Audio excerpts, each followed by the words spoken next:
Saludos, en esta ocasión tenemos la oportunidad de entrevistar a Yanina León, economista egresada de la Pontificia Universidad Católica del Perú y actualmente profesora de tiempo completo en la misma universidad, quien ha estudiado e investigado acerca de diversos temas dentro de la economía laboral, la inclusión financiera y las microfinanzas. La primera pregunta es, ¿cuáles considera usted que son los desafíos más prominentes que enfrentan las mujeres en la economía peruana? Uf, qué grande pregunta. Es difícil, creo que ni varias tesis podrían responder eso, ¿no? Primero porque desde el punto de vista económico, la mujer es un ente, un agente económico y también es un agente social. Entonces depende de qué mujer estemos hablando.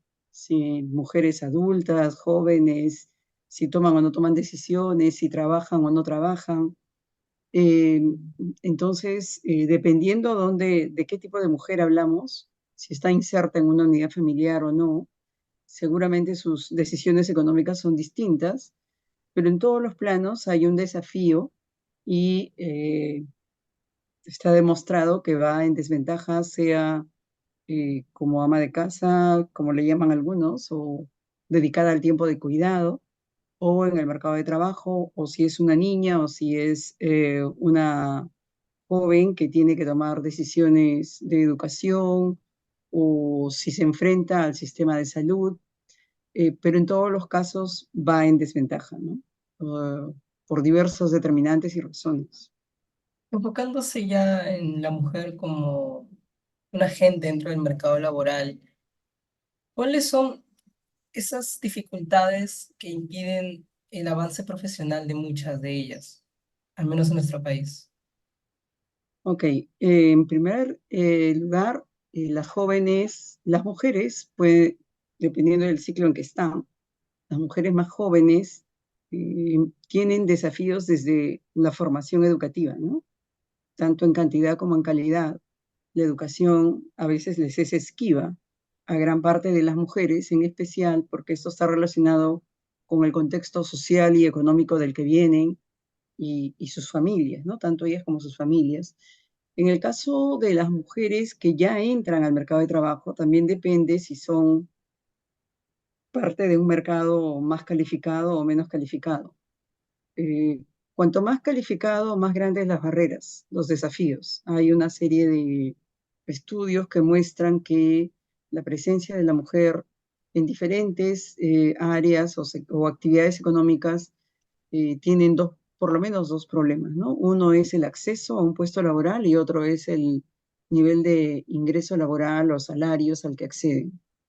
Lo que dicen los datos es que gran parte de las mujeres, aún controlando por el nivel educativo, entran en condiciones más duras que la de los hombres y ganan menos, ¿no? Hay que tener cuidado ahí porque una cosa es discriminación, para antes de pasar a ese problema, y otra cosa es simplemente desigualdad de salarios, ¿no? Las mujeres pueden ganar menos que los hombres porque pueden tener menor nivel educativo, menos experiencia, etcétera. Entonces ahí hay una desigualdad, pero no necesariamente es discriminación. Sin embargo, si hay igualdad de condiciones de oferta, de lo que ofrece la mano de obra, se le paga menos a la mujer, ahí además hay un problema de discriminación, porque controlando por otras variables simplemente ganarían menos porque son mujeres. Bueno, los datos muestran que ambos problemas existen, ¿no? Las mujeres puede que en general sean menos educadas, tengan menos experiencia laboral y entonces se insertan en puestos de trabajo más complicados, con menor remuneración, digamos, que los hombres, y por eso ganan menos. Pero también, sobre todo en los niveles más profesionales, se observa que mujeres con el mismo nivel educativo alto eh, terminan ganando menos que los hombres, ¿no? Hay mucha información, tanto para Perú como para otras partes del mundo, donde este problema de paridad todavía persiste. Depende de los países, depende de los espacios, uno puede hacer un análisis más micro. Entonces, esto puede diferenciarse entre tipos de actividad económica o tipo de profesión. Pero digamos, grosso modo, ese es el gran problema que también existe en Perú. Si a eso le añadimos, por ejemplo, una comparación entre áreas rurales o urbanas, un análisis más geográfico, se observa que las áreas menos modernas o las áreas más rurales implican un mayor desafío para las mujeres, ¿no? Donde la desigualdad es mayor todavía. Yendo al mundo ya más profesional, ¿por qué las mujeres escogen menos carreras de ciencias, ingeniería o de ese tipo de carreras que suelen ser mayormente masculinas y también suelen tener mejores salarios que otras? Ujú. Bueno, habría que remontarse a los primeros años de los niños y niñas, ¿no? Por eso que es tan importante hablar de la economía de las personas mirando su pasado. El- Desde niños y niñas, muchos hogares y además culturalmente, y las instituciones que forman a las criaturas fuera del hogar, me refiero a las escuelas, y a todas las instituciones alrededor de las cuales nos desempeñamos y vamos creciendo, eh, cumplen un rol, influyen en esa formación o en esa deformación entre niños y niñas, ¿no? Entonces, es muy difícil, para mí por lo menos, aceptar que eso sea un tema de preferencia cuando llegan al final del quinto de secundaria. Esto ha sido formado desde la casa, desde las escuelas, desde las instituciones que estuvieron en contacto con la formación de estas personas desde chiquititas, ¿no? Hay mucha literatura también al respecto, y no solo en Perú, y no solo en América Latina, sino a nivel mundial. Entonces, creo que se transmite de generación en generación esta idea de que las niñas o son más débiles, o no les gustan las matemáticas, o hacen cosas delicadas. Y entonces a lo mejor por ahí hay un gran componente o determinante de por qué cuando se llega al final de la secundaria, digamos, o de la formación previa a la universidad, gran parte de ellas puede elegir ese tipo de carreras. Pero además hay otras razones, ¿no? Carreras como medicina son costosas y largas, mientras que una carrera de otro tipo puede que sea más corta o más rápida, o se cree que es más rápido de encontrar trabajo, y pueden haber presiones, incluso económicas, que obligan a las mujeres a ir hacia esas carreras, ¿no? Además, hasta no hace mucho, la familia, los padres definían qué carrera iba a seguir una mujer. Y no olvidemos que gran parte de la juventud no va a la universidad, solo es una proporción la que va a la universidad. Entonces también hay un grupo de mujeres dentro de esa población juvenil que por diversas razones no accede a la universidad o no estudia en una universidad. Entonces, dentro de la población que ya está en la universidad, ¿no? Que eso ya está sesgado, sí, pues encontramos mujeres que van más al área de educación o a las otras áreas más feminizadas hoy día, pero creo que se debe explicar eso a lo largo del tiempo y cómo va formando lo que queremos llamar preferencias, pero que puede estar condicionado también por el grupo social, por las condiciones de vida que ha tenido su unidad familiar. Además, recordemos que no todas las familias son constituidas nuclearmente, ¿no? Hay familias de un solo padre o madre, y hay eh, chicas y chicos que se forman por su cuenta. Entonces hay una serie de determinantes detrás a lo largo de esa vida previa que lleva, que condiciona eso que llamamos preferencia al momento de elegir la carrera, ¿no? Y creo que hay estudios al respecto y que necesitamos conocer más. La pandemia, por ejemplo, ¿cómo habrá afectado esas preferencias? ¿Cómo puede una muchacha haber sido más rápida expuesta o presionada para entrar a una carrera? ¿O cuántas veces puede postular? Ojalá pueda postular, ¿no? Y si no lo puede hacer, ¿a qué otra cosa se dedica? Repito, es una muestra ya sesgada cuando vemos a las que entraron a la universidad. Las que se quedaron, que son la mayoría, puede ser que nos estén explicando mejor todos esos elementos que llevan a la selección de la carrera. Hay además elementos históricos, ¿no? O sea, desde siempre, enfermería, educación han sido carreras feminizadas justo por este tipo de concepciones, creencias más sociales, ¿no?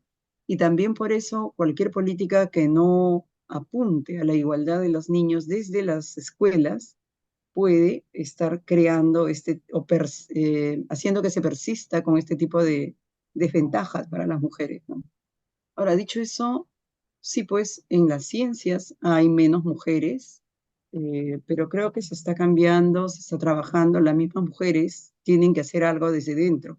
Las que ya son ingenieras, las que ya son astrónomas, las que son matemáticas, tienen una responsabilidad social. Y aunque no lo creas, también en la economía hay ausencia o baja representación de las mujeres, o así ha sido hasta no hace mucho, ¿no? Ahora, hay otro tema con economía, que uno ve muchas mujeres en los últimos años en las aulas, pero no las ves en el mercado de trabajo. No hay un grupo masivo tomando decisiones entre las mujeres. Qué bueno si hay una presidenta de COFIDE, qué bueno si hay una mujer en el directorio del Banco Central. Pero ¿qué pasa en los gobiernos regionales? ¿Qué pasa en esos cargos de decisión? Y entonces, ¿por qué no hay más mujeres, tantas como las hay en las aulas universitarias, ¿no? Lamentablemente el censo universitario, que debería ser continuo, es viejo, ¿no? Tiene más de 10 años que no se hace un censo universitario. Entonces la información representativa estadísticamente todavía es poca, ¿no? Y está desactualizada. No sabemos qué está pasando en los últimos años con una mirada más agregada, representativa, ¿no? Hace pocos, por el premio Nobel, se discutió el rol de la maternidad en la evolución profesional de las mujeres. ¿Cómo cree usted que el rol de madre y cómo está construido a nivel social tiene influencia sobre la evolución de una mujer a lo largo de su vida laboral? Ok. Para hablar de este tema, quisiera eh, deslindar que no toda mujer adopta el rol de ser madre, ¿no? Y más aún en estas generaciones de ustedes. Los más jóvenes ya me empiezan a comunicar, muchas mujeres, no, no quiero ser madre per se. En mi generación he conocido muchas mujeres que han adoptado el rol no materno porque prefieren priorizar su carrera. Y en otros casos también hay un tema físico y personal eh, eh, para no ser madre, ¿no? O sea, creo que es bien respetable aquellas que no se involucran como madres y que a veces eso se olvida. Dicho eso, en el caso de las mujeres que quieren ser o que adoptan ser profesionales y ser madres, efectivamente tenemos un ciclo, ¿no? No se puede ser madre en cualquier momento. No es que yo digo, saco la tesis, gano experiencia y claro que todas nos lo planteamos así, pero hay un momento, hay un periodo que cada una lo puede decidir y sí cuesta porque claro que hay argumentos fisiológicos y necesitas atenderte y atender a la criatura que traes y si quieres más de un hijo, por supuesto, ¿no? Y el periodo de reproducción es limitado, pero más allá de eso, creo que gracias a Dios, hoy hay mucha tecnología, mucho cambio técnico que permite ayudar a llevar este rol eh, mientras se sigue desarrollando profesionalmente una mujer. Por supuesto que en este esquema de una mujer profesional como madre, el- la manera de enfrentar la tarea no es igual que lo que hacía una madre hace 50, 60 años, simplemente porque antes se optaba por ser madre y ya. Y hoy día, las mujeres que trabajamos optamos por ayuda complementaria que nos permite tener calidad más que cantidad en el tiempo que le dedicamos a nuestros hijos o hijas, ¿no? Y en ese sentido creo que es duro, puede implicar, sí, un desafío de mantenerse y crecer en el mercado de trabajo, pero es una opción, sigue siendo una opción. Y creo que es importante reconocer que ese desafío implica y necesita políticas que ayuden a mitigar o a sobrepasar esos desafíos en el periodo en que la mujer llega a ser madre, ¿no? las que hemos pasado ese periodo de maternidad sin mayores políticas de apoyo, sabemos que es duro y a veces otras madres con un esquema más antiguo incluso nos pueden censurar. Pero veamos lo que ha pasado en países con mayor paridad o con menor desigualdad. Cambios tecnológicos, el trabajo de cuidado reconocido con un salario digno por parte de otras personas, hombres y mujeres que trabajan en cunas bien cuidadas, entre otras cosas, puede ayudar a mitigar estos problemas, ¿no? Y hablando ya de temas de políticas públicas, el Estado en estos últimos años, ¿cómo se ha desempeñado en esta búsqueda de mejorar la igualdad salarial, brecha de género, capaz si se han desarrollado políticas de apoyo a la madre trabajadora o el Estado ha estado un poco desatendido de ese asunto? ¿Cómo ha sido la evolución de eso? A ver, retomando lo último que conversábamos, por ejemplo, Cuna Más ha sido un programa interesante para permitir a muchas mujeres que recién tenían niñitos poderlo dejar con confianza mientras iban a trabajar. Y ese esquema que suena bien, sin embargo, ha sido muy limitado en su cobertura y solo para mujeres eh, que el programa consideraba podían calificar. Es decir, el esquema de CONAMAS es interesante y existe en otros sectores, pero como programa social ha sido muy limitado a ciertas mujeres jóvenes y con hijos hasta cierta edad, ¿no? Ese tipo de programas un poco más amplio, más masivo, y no necesariamente todo cubierto por política de Estado. eh, Puede haber una fórmula mixta, como enseña la experiencia internacional, puede funcionar para que las madres puedan tener una salida y confiar que alguien lo cuida con mucho cuidado, ¿no? Eh, lo que pasa en los países en desarrollo es que confiamos en la abuela, en la madre, en la vecina, con todo lo que implica en términos de riesgo, y eso no deja mucha tranquilidad a una madre para poder trabajar. Por supuesto que cuanto más mayor el estrato social, las mujeres que trabajan buscan alternativas seguramente más costosas, eh, y creo que ahí el Estado ha hecho muy poco, ¿no? No me refiero a las mujeres de muy altos ingresos, simplemente una mujer profesional tiene que cubrir parte de esos gastos, asumirlos de manera privada muchas veces, lo que es costoso para su propio bienestar, ¿no? Para el bienestar de su familia. ¿Qué otras cosas ha hecho el Estado? Creo que han habido algunas políticas o declaraciones en favor del cuidado, además con todos los cambios que hay en nuestro contexto político, lo que hoy es una política y mañana se va a implementar, pues mañana ya hay otro gobierno y entonces a veces se retrocede, ¿no? Eso afecta mucho el tipo de políticas. Hay una encuesta de el uso del tiempo que ayuda a ver los problemas de cuidado que hay y cómo se usa el tiempo por parte de hombres y mujeres. Esa información, solo esa información como política sería bueno saber para influir en las políticas públicas o en el diseño de políticas públicas, pero lamentablemente esa información tampoco está actualizada porque cuesta hacer la encuesta y, bueno, no se ha hecho desde las políticas, ¿no? Políticas específicas a nivel regional, en el interior del país, donde las mujeres están más complicadas en el uso de su tiempo, en el ascenso profesional, eh, creo que es poco lo que se ha hecho, ¿no?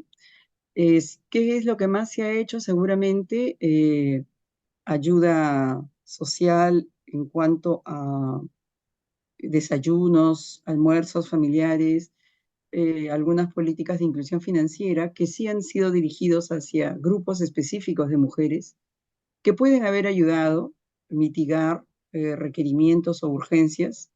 eh, Cuanto más inestables esas políticas, las ayudas también son inestables y por tanto los logros también son inestables. Y, y más allá de eso, las políticas de contratación de mujeres en algunos programas sociales ha sido importante, pero repito, duran lo que dura la política. Eh, y para programas específicos, ¿no? Han habido también algunos cursos de capacitación para jóvenes donde se ha premiado a mujeres. Sí han habido iniciativas, pero puntuales, pequeñas, no masivas y sobre todo eh, poco durables, poco continuas, ¿no? Eso. Pasando al plano de la mujer más como emprendedora, ¿cuáles son esas dificultades que puede presentar una mujer para poner un emprendimiento y que éste se sostenga a lo largo del tiempo? Bueno, una respuesta rápida diría el acceso al crédito, ¿no? No es mi respuesta, es la respuesta que normalmente la literatura, mirando incluso la experiencia internacional, da, ¿no? Eh, Se dice, si hubiera crédito, las mujeres podrían emprender rápidamente sus negocios. Hay cosas que no solamente afectan a las mujeres, sino a las mujeres y a los hombres, y son, eh, porque la microempresa es una empresa y tiene que resolver su viabilidad económica, tenga o no tenga crédito. Entonces, dependiendo del proyecto productivo en que se mete y dependiendo de cómo le recibe el mercado, su emprendimiento durará o no durará.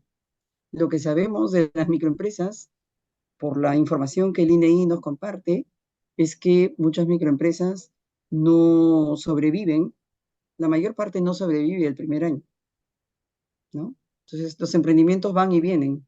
Empiezas a vender medias, se te cae el negocio al año, al siguiente año empiezas con emolientes, se te cae el negocio y así.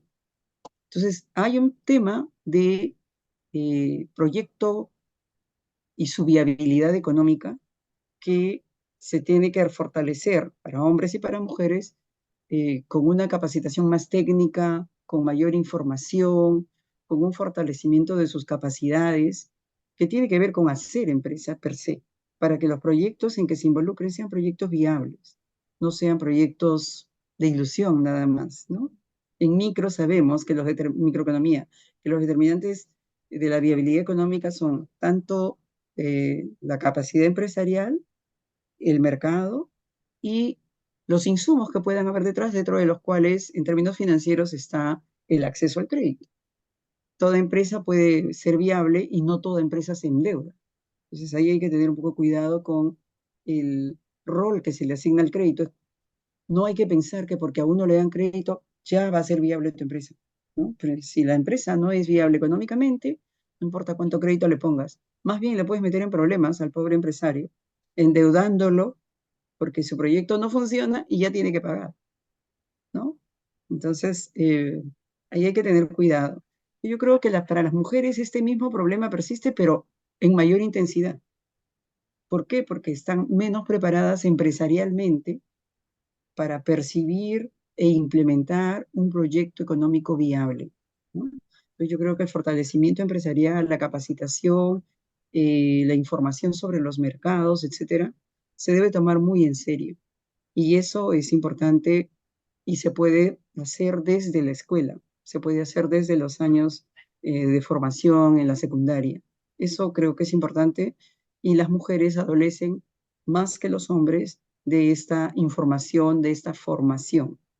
Además de eso, sí hay una limitación en el acceso al crédito.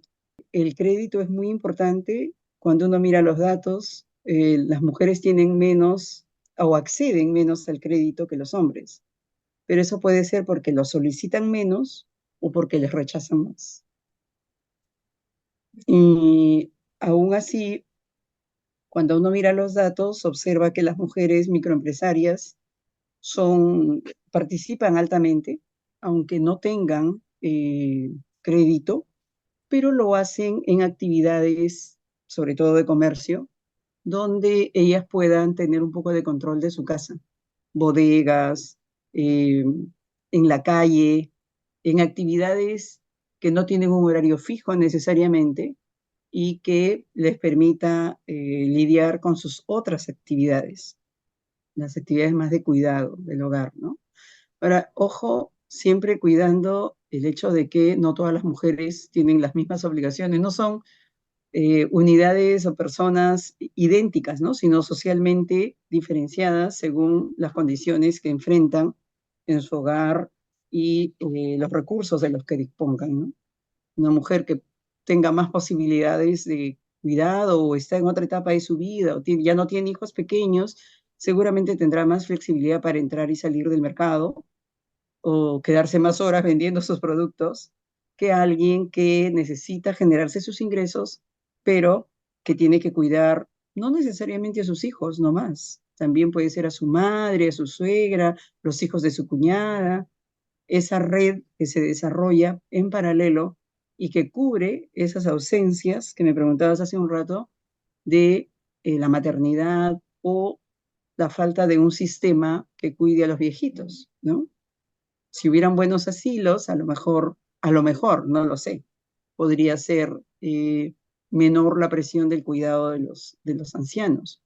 Si los trabajadores estuvieran en un sistema de seguridad social eh, en una mayor proporción de la que hay ahora, ¿no? Seguramente cuando se jubilan tendrían un acceso a servicios menores. Todo esto juega y finalmente la mujer microempresaria detrás, en sus espaldas, cuida todo eso. Alguien tiene que viabilizar eso en la sociedad. Entonces, estudios de mis amigas antropólogas muestran, en Perú y en otras partes del mundo, que más allá de lo económico que vemos, estas son mujeres que están en su casa o que trabajan solo unas horas o salen y entran porque tienen otros cuidados que desarrollar o que atender en sus hogares. Y ha habido medidas que de cierta forma puedan balancear un poco más esa relación entre, es decirlo, el hombre en el exterior y la mujer en el hogar, o no se ha hecho para reducir ese desbalance entre ese tipo de ocupaciones. Mira, hasta donde entiendo, la única vía es la educativa, porque no podrías por ley decirle a un hombre, oye, tú anda a tu casa y atiende a tus hijos mientras tu mujer sale a cobrar una deuda, ¿no? O sea, las decisiones la toman las personas y entonces solo el cambio de chip generacional hará que esto se balancee un poquito. ¿Han habido cambios? Sí, han habido cambios. Y cambios que la ley pueda controlar, quizás la paridad en un directorio empresarial, quizás la contratación, ¿no? En otros países se ha dado un premio o se reduce el impuesto cuando las empresas contratan más mujeres o tienen una cuota mínima, ¿no? Las mujeres somos cuota en muchos casos. Ay, falta una mujer para esta conferencia. Así nos tratan. Pero bueno, ahora es mal visto si en un panel no hay mujeres. Bueno, hay gente a la que no le importa, igual no le importa. Dice, bueno, pues no, no hay y, ¿no? O sea, nada más échate una mirada a las conferencias que se difunden en Facebook en cualquier disciplina, en cualquier universidad. Y vas a ver, con la justa si aparece una es la cuota y si no, ninguno. Creo que eso no se puede normar por ley. Eso solamente o en gran medida tiene que ver con la educación. Cuando se puede normar por ley, la ley lo ha tratado de hacer. Lo ha hecho en la experiencia internacional y de ahí vamos aprendiendo a duras penas nosotros. La otra cosa que ayuda es la integración a la comunidad internacional, ¿no? Si queremos ser parte de la OSD, pucha, qué mal que seamos tan machistas, o sea, algo de mujeres tiene que haber, oye, pon una mujer por lo menos en la comisión. Y así, a golpes, vamos aprendiendo como sociedad a incorporar más esta presencia o a validar más. Nadie pide que pongan a la mujer por ser mujer, ni van a poner a una mujer por ser mujer. Está igualmente calificada, educada, pero no se les ocurre hasta que llegan estas presiones externas. Repito, o sea, por ley se puede hacer cambios, pero eso tiene su límite. Lo importante es el cambio de chip y la única manera es la educación, ¿no?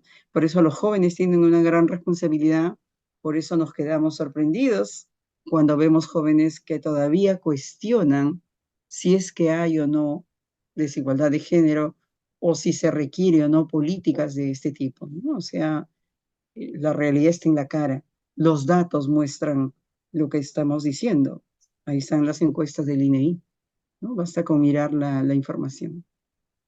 Y ya para ir cerrando la entrevista, ¿qué recomendaría a todas esas mujeres que quieren entrar al mundo de la academia en economía, que se quieren dedicar a la investigación, a la enseñanza y a todas esas labores que llevan estar dentro de este mundo? ¿Cuáles son las dificultades que pueden enfrentar como mujeres, las posibilidades que hay y también un mensaje, ¿no?, que los motive a ingresar a este mundo que Ujú, a veces hay poca presencia de mujeres en la academia de economía? sí.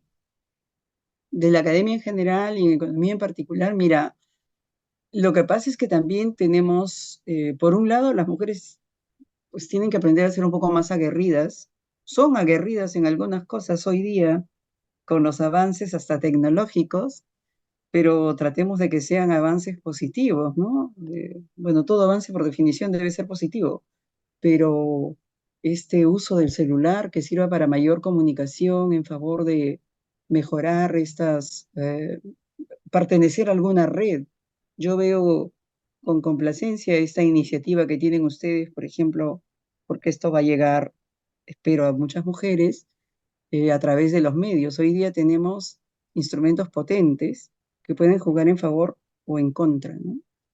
Uno se puede pasar la vida mirando Facebook y los reels y las páginas diversas que hay, o puede buscar redes donde pueda desarrollar más estas iniciativas y luchar un poco por tener más presencia o aprender del resto o buscar un poco modelos a seguir, como siempre nos enseñaron cuando éramos chicas también. Identificar a alguien que uno crea que vale la pena, o varios, ¿no? Uno en el aspecto social, otros en el aspecto económico, en el aspecto profesional, pero creo que lamentablemente si nos enganchamos demasiado en las redes, se pierde mucho tiempo, ¿no? Entonces hay que aprovechar las redes para eso. Nosotros también las mayores tenemos una responsabilidad. Hay pocas iniciativas de mentoría en el Perú, mentoría de mujeres profesionales maduras que le den información a las menores. Tratamos de hacer algo con el grupo Sofía hace unos años.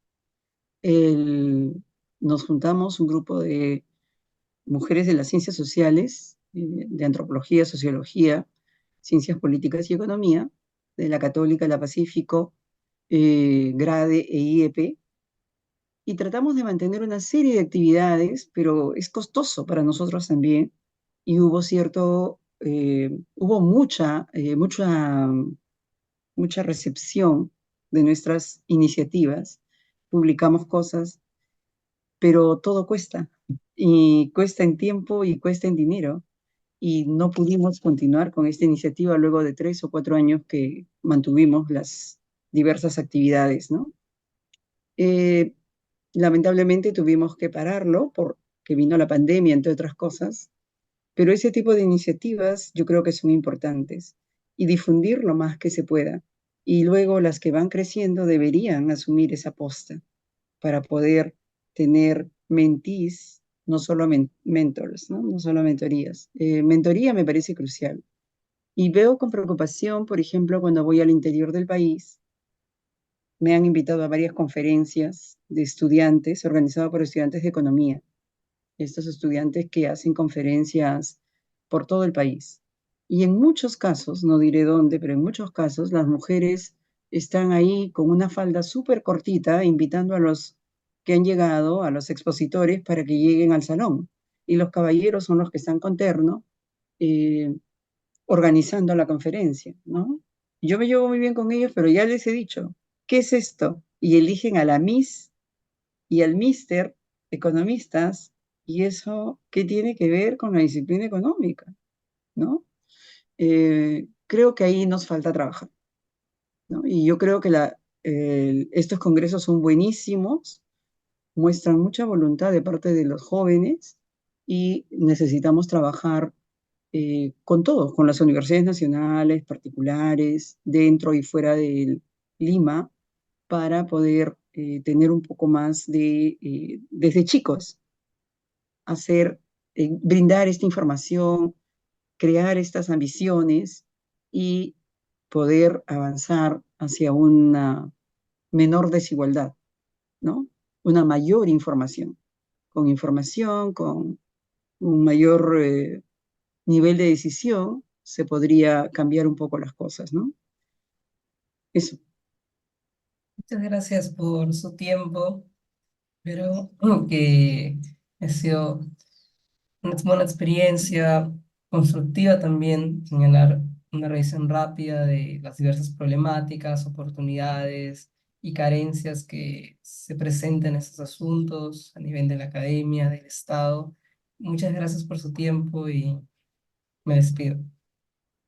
Bueno, gracias por la entrevista y gracias por tu tiempo también y felicito esta iniciativa, ¿no? Espero que sigamos en contacto.